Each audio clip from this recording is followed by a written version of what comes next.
नमस्कार, झारखंड की खबरों में आप सबों का स्वागत है। आइए जानते हैं आज की तमाम बड़ी खबरों को। इससे पहले आपने चैनल को सब्सक्राइब नहीं किया है तो प्लीज चैनल को सब्सक्राइब कर बेल आइकन को प्रेस कर दीजिए ताकि खबरों का अपडेट आपको मिलता रहे। बढ़ते हैं खबरों की ओर। मुख्यमंत्री आज गोड्डा में करेंगे 70 करोड़ की योजनाओं का उद्घाटन और शिलान्यास। सूबे के मुख्यमंत्री हेमंत सोरेन सोमवार को यानी आज जिले के बुआरीजोर प्रखंड अंतर्गत राजाभिटा स्टेडियम में सरकारी कार्यक्रम में भाग लेंगे। यहां सीएम 1 घंटा रुकेंगे और करीब 70 करोड़ रुपए की योजनाओं का उद्घाटन शिलान्यास भी करेंगे। इसमें 34 करोड़ 83 लाख की योजनाओं का ऑनलाइन उद्घाटन सीएम के हाथों होगा।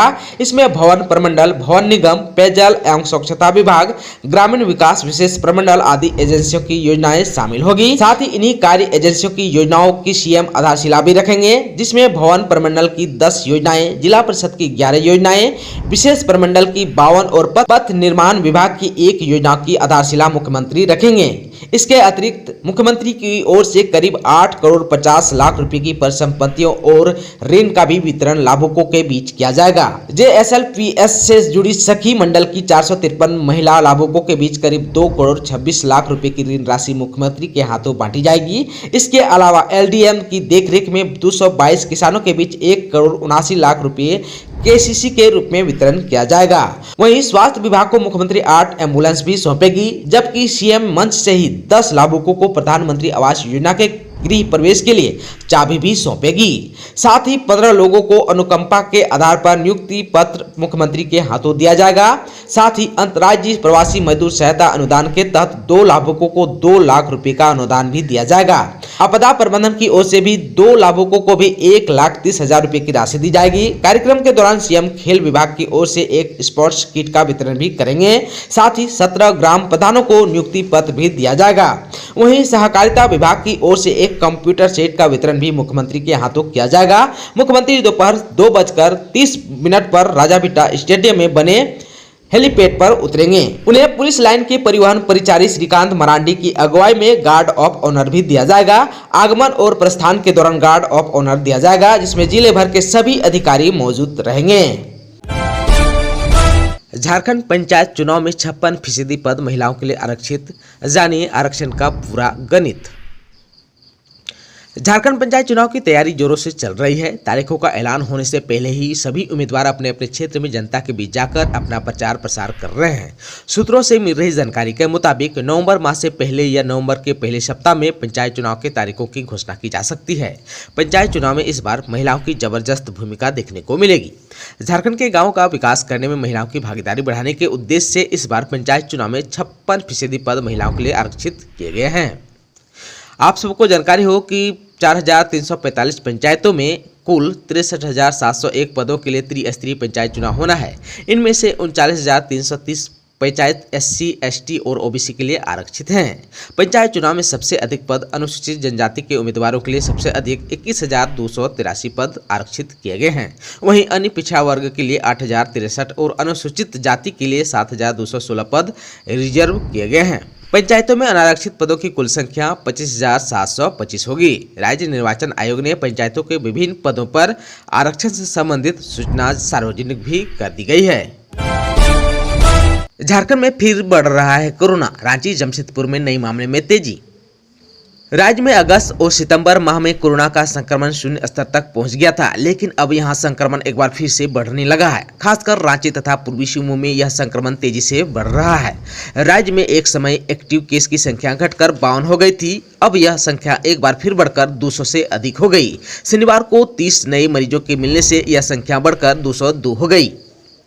राज्य के वर्तमान 202 एक्टिव केस में आधे से अधिक कुल 129 संक्रमित सिर्फ रांची से है। इसके बाद पूर्वी सिंहभूम में 20 एक्टिव केस हैं। इसी साल अगस्त माह में राज्य के 14 जिलों में ऐसे थे जहां कोई संक्रमित नहीं था। अब ऐसे जिलों की संख्या घटकर 10 हो गई। राज्य में वर्तमान में जो भी कोरोना संक्रमित मिल रहे हैं वे मुंबई, उड़ीसा, तमिलनाडु और केरल से लौटने वाले हैं। राहत की बात यह है कि संक्रमित लोगों में अधिसंख्य में कोरोना का संक्रमण गंभीर नहीं है। 24 घंटे के भीतर कहां से कितने एक्टिव केस मिले हैं, आइए जान लेते हैं। रांची से 129, पूर्वी सिंहभूम से 20, रामगढ़ से 12, धनबाद से 9, बोकारो से 8, गुमला से 5, जामताड़ा से 4, हजारीबाग से 3, चतरा से 3, सरायकेला खरसावां से 3, पश्चिमी सिंहभूम से 2 और लोहरदगा से 2, पाकुड़ से 1, देवघर से 1 संक्रमित नए पाए गए हैं।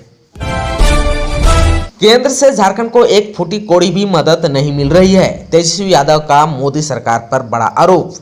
बिहार विधानसभा में नेता प्रतिपक्ष तेजस्वी यादव ने प्रधानमंत्री नरेंद्र मोदी पर रविवार को जमकर कटाक्ष किया। उन्होंने कहा कि नरेंद्र मोदी ने जितने भी वादे किए उसे कहीं भी पूरा नहीं किया। तेजस्वी रविवार को झारखंड में पलामू जिले के छतरपुर अनुमंडल मुख्यालय स्थित हाई स्कूल मैदान में विशाल जनसभा को संबोधित कर रहे थे। तेजस्वी ने सभा स्थल से ही झारखंड में सदस्यता अभियान की शुरुआत भी की। झारखंड में महागठबंधन की सरकार बनाने पर तेजस्वी यादव ने कहा कि देश और संविधान की रक्षा के लिए हेमंत सोरेन के नेतृत्व में सरकार बनाई है और सरकार बेहतर कार्य कर रही है, लेकिन केंद्र सरकार झारखंड सरकार के साथ सौतेला व्यवहार अपना रहे हैं। एक फुटी कौड़ी भी मदद नहीं मिल रही है। उन्होंने कहा कि भारतीय जनता पार्टी ने सभी के खाता में 15 लाख रुपए देने की बात की थी, लेकिन आज तक किसान के खाते में फूटी कौड़ी भी नहीं आई।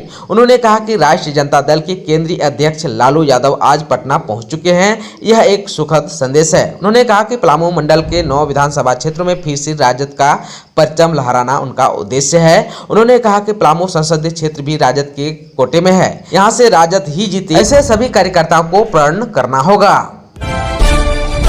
रांची में बनेंगे 20,000 घर, इस्लाम नगर के लोगों को अगले साल फ्लैट।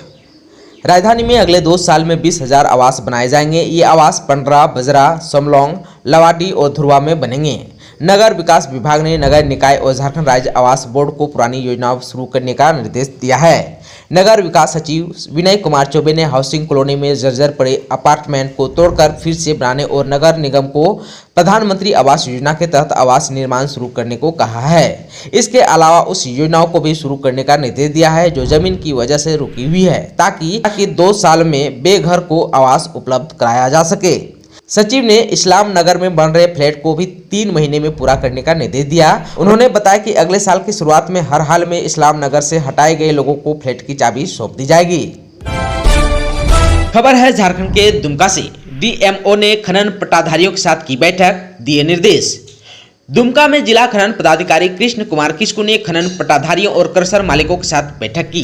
खनन क्षेत्र शिकारीपाड़ा के मकड़ा पहाड़ी में डीएमओ ने बैठक की। जिला खनन पदाधिकारी ने कहा कि दुमका जिले के शिकारीपाड़ा पत्थर उद्योग क्षेत्र में आए दिन अवैध माइनिंग और तय क्षेत्र में ज्यादा पत्थर उत्खनन जैसे मामले सामने आ रहे हैं। उन्होंने कहा कि सभी पट्टाधारी और क्रशर मालिक सरकार की गाइडलाइन के तहत उद्योग क्षेत्र में काम करें। डीएमओ ने कहा कि नियम का उल्लंघन करने वाले पर कार्रवाई की जाएगी। बैठक में काफी संख्या में खनन पट्टाधारी और क्रशर मालिकों ने भाग लिया।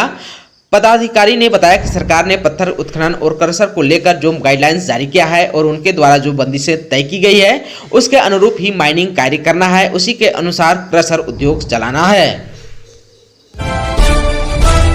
रांची में अनियंत्रित पिकअप वैन ने ट्रैफिक जवान को रौंदा, पुलिस ने ड्राइवर को किया गिरफ्तार। रांची में कल एक वाहन ने ट्रैफिक जवान को रौंद डाला, इससे उसकी मौत हो गई। बताया जा रहा है कि दोपहर बाद करीब 3:30 पर अरगोड़ा चौक पर एक पिकअप वैन ने अरगोड़ा पोस्ट पर तैनात ट्रैफिक पुलिस के जवान धीरेन्द्र कुमार राय को धक्का मार दिया। इससे वे गंभीर रूप से घायल हो गए। अस्पताल ले जाने के क्रम में उनकी मृत्यु हो गई। धक्का मारने वाले वाहन को जब्त कर लिया गया है, साथ ही ड्राइवर को गिरफ्तार भी कर लिया गया। जाति प्रमाण पत्र से हट सकता है धर्म का कॉलम, सरकार ले सकती है बड़ा फैसला। जाति प्रमाण पत्र से धर्म का कॉलम हटाने को लेकर राज्य सरकार जल्द निर्णय ले सकती है। इस संबंध में मुख्यमंत्री हेमंत सोरेन ने कार्मिक विभाग को जांच कर आवश्यक कार्रवाई करने का निर्देश दिया है। इससे संबंधित मांग जनजाति परामर्शदात्री परिषद की बीते 27 सितंबर को हुई बैठक में प्रमुखता से उठी थी। इसके पक्ष में झारखंड मुक्ति मोर्चा और कांग्रेस के विधायकों ने तर्क देते हुए कहा कि जाति प्रमाण पत्र से धर्म का कॉलम हटा लिया जाए। कांग्रेस के विधायक और टीएससी के सदस्य नमन विक्सल कोनगाड़ी का तर्क था कि व्यक्ति की जाति कभी नहीं बदलती, लेकिन वह धर्म बदलने की स्वतंत्रता रखता है। जाति प्रमाण पत्र के प्रपत्र 4 के कॉलम को अप्रासंगिक बताते हुए उन्होंने इसे हटाने का अनुरोध किया। झारखंड मुक्ति मोर्चा के विधायक और टीएससी के सदस्य चमरा लिंडा ने भी उनका साथ दिया। लिंडा के मुताबिक जाति प्रमाण पत्र में धर्म का कॉलम भेदभावपूर्ण रवैया को दर्शाता है, जिसे हटाना चाहिए। दीपक बरुआ ने प्रमाण पत्र का प्रारूप 1950 के अनुरूप यथावत रखने की मांग उठाई। इस पर मुख्यमंत्री हेमंत सोरेन ने कार्मिक विभाग को जांच कर आवश्यक कार्रवाई करने का निर्देश दिया है। झारखंड सरकार की दोहरी गाइडलाइंस, छठी क्लास के बच्चे कर सकते हैं ऑफलाइन क्लास, पर 17 साल के पॉलिटेक्निक छात्र नहीं। झारखंड में छठी कक्षा में पढ़ने वाले 11-12 साल के बच्चे तो स्कूल जाकर क्लास कर रहे हैं, पर उम्र में इनसे काफी बड़े और पॉलिटेक्निक, ITI और स्किल डेवलपमेंट सेंटर में पढ़ने वाले कई छात्राओं को ऑफलाइन क्लास करने नहीं दिया जा रहा है। यह स्थिति राज्य सरकार की दोहरी गाइडलाइंस के कारण पैदा हुई है। सरकार की ओर से जारी गाइडलाइन में पॉलिटेक्निक, ITI और स्किल डेवलपमेंट सेंटर में ऑफलाइन क्लास की अनुमति देते हुए यह शर्त लगाई गई है कि छात्रों को कोविड वैक्सीन का कम से कम 1 डोज लगा होना अनिवार्य है। पेच यह है कि इन कोर्सेस में ज्यादातर छात्र मैट्रिक पास करने के तुरंत बाद एडमिशन लेते हैं, जिनमें बहुतों की उम्र 18 साल से कम होती है, यानी वे अभी भी कोरोना का टीका ले ही नहीं सकते। सरकारी आदेश में इस गलती का नतीजा यह है कि इन संस्थानों में एक ही कोर्स में पढ़ने वाले 18 या ऊपर की आयु के छात्रों का तो ऑफलाइन क्लास हो रहा है, पर 18 से कम आयु वालों को सरकारी आदेश का हवाला देकर वापस भेज दिया जा रहा है। लौटाए जा रहे छात्र इस बात को लेकर परेशान है कि उनकी पढ़ाई पीछे रह जाएगी। वहीं शिक्षक चिंतित है कि क्लास से वंचित छात्रों को पढ़ाने सिखाने के लिए उन्हें दोबारा मेहनत करनी पड़ेगी। इधर अभिभावक अपने बच्चों के भविष्य को लेकर चिंतित भी है। दोस्तों, चैनल पर आप नए हैं तो प्लीज चैनल को सब्सक्राइब कर बेल आइकन को दबा दीजिए ताकि खबरों का अपडेट आपको मिलता रहे। इसके साथ ही आज की खबरों में बस इतना ही। हमें दीजिए इजाजत। नमस्कार।